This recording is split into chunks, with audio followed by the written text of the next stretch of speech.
Assalamualaikum warahmatullahi wabarakatuh. Waalaikumsalam. Alhamdulillahirrahmanirrahim. Wa bihi nasta'in wa ala umuri dunya waddin. Wassalatu wassalamu ala asyrofil anbiya'i wal mursalin wa ala alihi wa sahbihi ajmain. Yang saya hormati pada hadapan Bapak dosen Mahafu Bapak Aga Anas MPD, semoga dipanjangkan umurnya dan juga disehatkan badannya dan juga dikembangkan urusannya. Amin, ya Allah. Dalam nyaleknya. Semoga jadi apa yang dimau. Lanjut saja makalah saya pada hari ini berjudul Makalah Kebijakan Pendidikan di Masa Pandemi COVID-19 yang sudah lewat dari 2 tahun ke belakang. 2 tahun ke belakang pandemi 19 sudah 22 tahun ke belakang. Iya, nggak apa-apa. Nah, ini banyak sekali masalah-masalah tentang pendidikan di masa COVID-19. Nah, makanya diadakan kebijakan pendidikan. Kebijakan itu adalah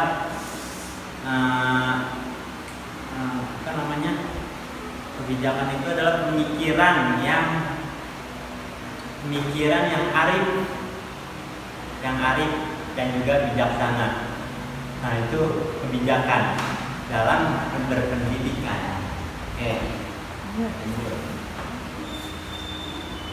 Yang kedua, pembahasan. Saya akan membahas 4 pembahasan. Yang pertama, macam-macam kegiatan belajar mengajar di masa pandemi. Yang kedua, jenis-jenis aktivitas belajar.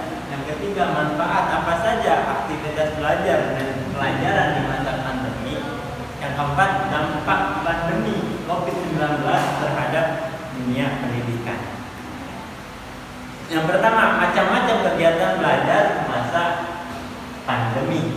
Oke, saya akan jelaskan.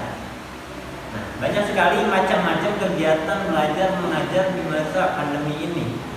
Soalnya sebelum-sebelumnya ini belajar mengajar masih seperti biasa. Semenjak pandemi datang, ini pendidikan sudah berubah, tidak seperti pendidikan yang sehari-hari kita laksanakan atau murid-murid yang lain sekolah. Lanjut. Aktivitas merupakan kegiatan yang sangat penting di dalam interaksi belajar mengajar. Tidak ada belajar kalau tidak ada aktivitas. Tidak ada belajar kalau tidak ada aktivitas. Karena tanpa aktivitas belajar tidak mungkin berlangsung dengan baik. Aktivitas belajar dilakukan dengan menghasilkan perubahan pengetahuan, nilai sikap dan keterampilan pada siswa. Ini latihan yang dilaksanakan secara sengaja. Menurut Sudirman menyatakan bahwa aktivitas belajar adalah berbuat untuk memperoleh tingkah laku. Jadi melakukan kegiatan. Aktivitas belajar sangat berpengaruh terhadap hasil belajar yang diperoleh oleh siswa dan juga siswi. Siswa harus belajar aktif dalam belajar. Meski hanya belajar di rumah saja, karena tanpa adanya aktivitas, proses belajar tidak terjadi dan juga berlangsung dengan baik seperti yang diharapkan. Walaupun tidak belajar dengan gurunya langsung di kelas, tapi dengan adanya kebijakan pendidikan ini menjadi baik seperti yang diharapkan oleh orang tua yang anaknya disekolahkan atau dikasih pendidikan yang baik. Lanjut, yang kedua, jenis-jenis aktivitas belajar di masa COVID-19. Lanjut. Jenis-jenisnya apa saja? Jenis-jenis aktivitas belajar sebagai berikut. Yang pertama, kegiatan visual.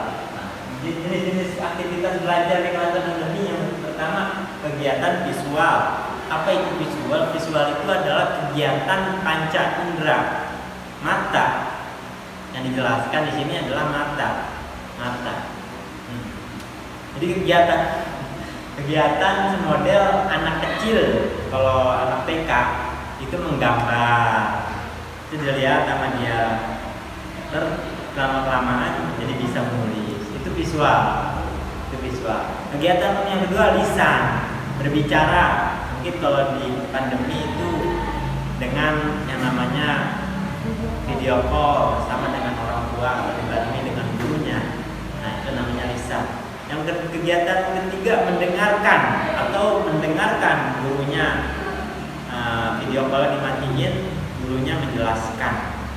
Nah, itu yang ketiga.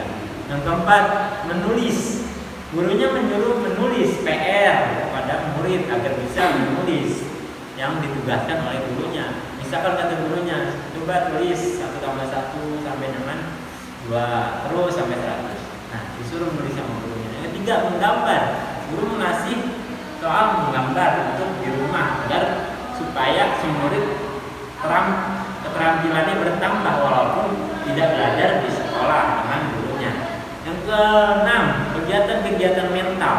Nah, penting walaupun tidak di sekolah dengan guru, mental ini perlu hadir di dalam dunia pendidikan.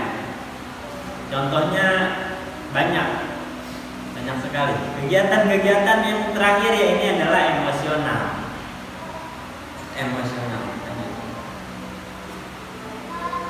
Manfaat yang ketiga, manfaat aktivitas belajar dalam pelajaran. Setiap kita belajar, setiap kita mengajar atau guru dan murid, setiap murid belajar dalam pelajarannya itu pasti ada manfaat yang dapat diambil oleh murid. Apa saja manfaat-manfaatnya? Yang pertama, penggunaan aktivitas dalam proses pembelajaran memiliki manfaat. Antara lain, siswa mencari pengalaman sendiri dan langsung mengalaminya sendiri. Tidak dibantu oleh teman-temannya dan juga dengan orang tuanya. Mencari pengalaman sendiri di rumah. Yang kedua, berbuat sendiri akan mengembangkan seluruh aspek pribadi. Jadi di rumah itu pas masa pandemi itu siswa kemungkinan mandiri di rumah, belajar mandiri di rumah dalam segala hal. Yang ketiga, menumpuk kerjasama harmonis di kalangan para siswa, walaupun tidak bisa bertemu langsung dengan siswa atau teman-temannya, tapi bisa berhubungan baik. Seperti kita kerjasama kelompok online di grupnya dibuatkan oleh guru. Yang keempat, siswa belajar dan bekerja sama berdasarkan minat dan kemampuannya sendiri sehingga dapat bermanfaat dalam rangka pelayanan perbedaan individu. Yang kelima, memupuk disiplin dan suasana belajar demokratis dan keluarga musyawarah dan mufakat. Semenjak COVID-19, siswa ini diajarkan disiplin oleh orang tuanya, dan suasana belajar demokratis dan keluarganya musyawarah dan mufakat. Yang keenam, membina dan memupuk kerjasama sekolah masyarakat hubungan antara guru dan orang tua siswa yang bermanfaat dalam pendidikan siswa. Yang ketujuh, pembelajaran dan kegiatan belajar menjadi hidup sebagaimana haknya dalam masyarakat yang penuh makna. Lanjut, dampak pandemi COVID-19 terhadap dunia pendidikan. Tadi saya sudah menjelaskan manfaatnya, sekarang ada dampak pandemi COVID-19 terhadap dunia pendidikan. Apa saja dampak-dampaknya? Oke, dampak-dampak, ada dampak positif bagi dunia pendidikan, ada juga dampak negatif bagi dunia pendidikan dalam masa COVID-19. Apa saja dampak positif COVID-19? Yang pertama, memicu percepatan transportasi.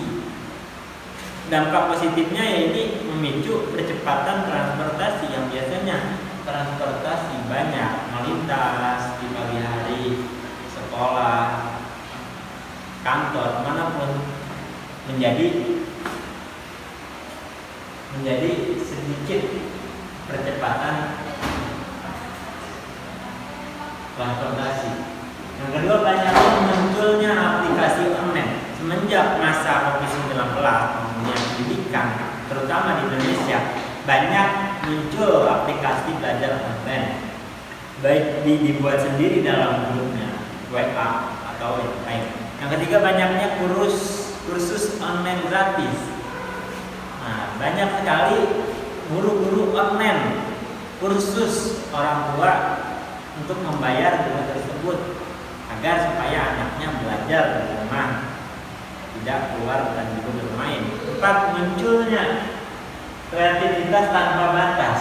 Semenjak COVID-19, siswa di rumah itu banyak yang kreatif tanpa batas, membuat mobil-mobilan jadi bisa, ATK, terus membuat apa lagi, makanan yang suka memasak bisa membuat makanan, keterampilan apa saja yang bisa apa namanya kreatif. Yang kelima, kolaborasi orang tua dan guru. Orang tua walaupun di masa COVID-19 dampak positifnya ya ini kolaborasi dengan gurunya. Gimana anak saya semenjak di sekolah, gimana semenjak web bagus atau tidak. Nah, itu menjadi sering berbicara lewat online, walaupun lewat online tapi sering berbicara. Yang terakhir ini penerapan ilmu di tengah keluarga. Di tengah-tengah COVID-19 anak juga dikasih ilmu sama orang tua di tengah-tengah keluarganya. Yang kedua, dampak negatif COVID-19 bagi dunia pendidikan. Yang pertama, tidak ada pembelajaran di ruang kelas. Semenjak COVID-19 tidak ada yang namanya belajar seperti guru dan murid berhadapan langsung, tapi diadakannya online, kelas online biasanya. Yang kedua, kesenjangan sumber daya. Semenjak COVID-19 jarang sekali orang yang masuk sekolah, ditunda sekolahnya sampai beres COVID-19, makanya berkurang sumber daya manusia dalam belajar. Yang ketiga, proses belajar terasa lebih berat. Yang biasanya dikasih PR sama gurunya sekian sedikit menjadi lebih banyak karena di rumah belajarnya banyak yang membantu seperti orang tua. Atau lebih berat maksudnya guru si anak itu kurang paham dengan penjelasan si gurunya dikarenakan jauh dari jarak. Yang keempat, meningkatnya resiko berbahaya. Banyak resiko yang berbahaya dengan dampak pendidikan terhadap COVID-19. Yang terakhir, kesimpulannya, kebijakan yang diambil pemerintah dalam menghadapi pandemi COVID-19 seperti yang terjadi saat ini tidak cukup baik, terutama yang berkaitan dengan kebijakan pendidikan. Namun demikian, kebijakan tersebut masih harus diperbaiki dan juga ditingkatkan lagi efektivitasnya, terutama pada tahap implementasinya di lapangan, hingga kebijakan tersebut benar-benar bisa perkembangan fisik seperti perubahan gigi dan berat. Nah, agar lebih efektif lagi dalam menghadapi kasus seperti COVID-19 dalam dunia pendidikan. Mungkin sekian dari saya, presentasi dari saya yang berjudul dengan COVID-19. Sekian presentasi dari saya. Ada sebuah pantun atau kata dari saya: rajinlah belajar saat masih muda agar tak miskin ilmu di hari tua. Sekian, wassalamualaikum warahmatullahi wabarakatuh.